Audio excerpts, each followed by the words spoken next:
Tonight, 6 o'clock, COVID-19 surging across our state. DHEC reported nearly 2,500 new cases. The governor held a press conference earlier today addressing how the state will respond. And right now, he says it's up to each person to protect themselves from the virus. But despite the rise in numbers, mask mandates in schools are not necessary. Shutting our state down, closing schools, and masking children who have no choice, for the government to mask children who have no choice to protect adults who do have a choice is the wrong thing to do, and we're not going to do it. And while the governor shut down the mask mandates, he is encouraging vaccinations. In fact, it's a message health officials are also pushing, especially as those numbers climb. Our Caroline Belchunas joins us now with a look at what's happening here in the Lowcountry. Caroline? State leaders are pushing more people to be vaccinated as we head into the fall season. Lowcountry hospitals are seeing an uptick in hospitalizations and those infected with the Delta variant.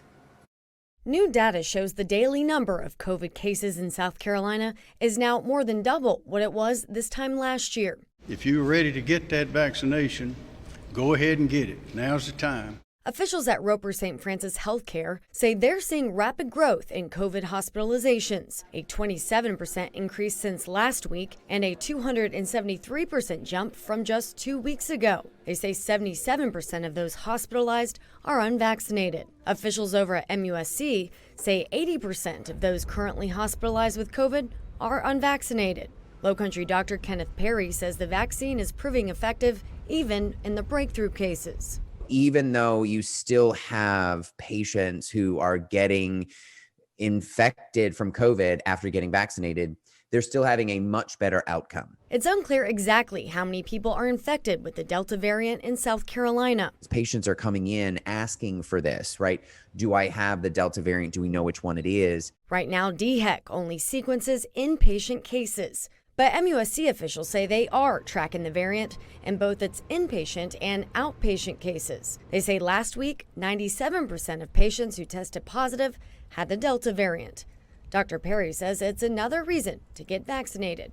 We're right on the cusp of this could go one of two ways, right? So we could this could get worse from here, or it could get better. And it all depends on, A, it depends on what the virus itself does, and B, it depends on what, as a population, what we do to kind of protect ourselves. One death, what is that worth? It's worth everybody coming together and getting vaccinated. And yes, if we need to wear masks again, to wear a mask again. That was Mayor John Tecklenburg earlier in the afternoon. But tonight in Charleston County School District, a decision has now been made whether masks will be required. And our Eli Brand monitored a special meeting where board members said the decision was largely out of their hands. Well, unfortunately, we didn't have much of a decision to make. Encouraged but not required. But it is going to be left largely up to the parents. That's the final decision of the Charleston County School Board of Trustees on masking in schools to start the school year. It's one they say they can't change because of state law. We could not put in place any policy that would supersede what the governor has enforced. But we do hope that people will choose safety for their children. That enforcement comes in the form of a budget proviso passed this summer by the General Assembly. It states that no school district can enforce face mask wearing this upcoming school year. It's a proviso the board asked for a legal opinion on before eventually deciding not to go against it. But while the decision is made, the debate is not over among parents. I also oppose any mask mandates. This seems to be opposite of what we would desire. In-person learning without universal masking just does not seem like a safe bet. These are not recommendations based on someone's personal opinion, but on science, and we must believe the science. But CCSD won't be completely mask-free this coming school year. We're doing everything that we can. Signs will be posted around schools encouraging students to wear them, and in accordance with CDC mandates, they'll be required on buses and in athletic facilities.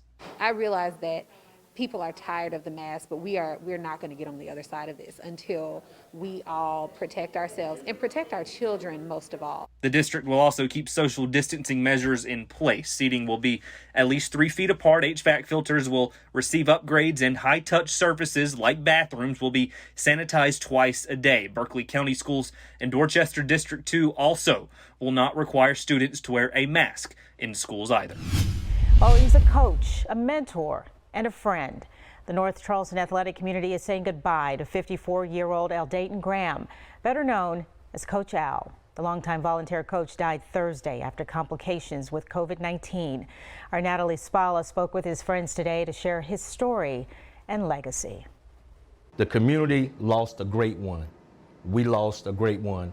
We call him Big Al. Big Al, Coach Al, a man of many nicknames. I used to call him Moses because he just had that thing about him that just made anybody that came up to him just felt welcome, like you knew him, for a lifetime. One of many talents, too. That's the Bill Belichick of rec football. You knew Al for two reasons, his coaching and his singing, and he was elite on both. He could sing, put it that way. He could really sing. Forget I was never bad, forever, for always, for love. But X's and O's and do-re-mi's aside, Al was a mentor, a good one at that. He used sports as a tool to teach life lessons to a lot of these kids. He taught in a way that a kid would appreciate. You don't want to overdo it, and he never did that. The perfect balance, backed by his overwhelming dedication. He gave time, energy, even dollars to see kids excel on and off the field and court. I can say at least 3 to 4 times he would come to me, would give me money just to give to whatever I was doing it for. And that meant a lot. A pillar in the community gone too soon, leaving behind a message as relevant and timely as ever. For him to be gone at such an early age, I would just encourage people, if you haven't been vaccinated, to get vaccinated. And a legacy that will last a lifetime. You just got to want to help people, and that's what Al was about, helping people. Working for you, Natalie Spalla, ABC News 4. There will be a community gathering at Danny Jones Field in North Charleston Sunday at 2 p.m.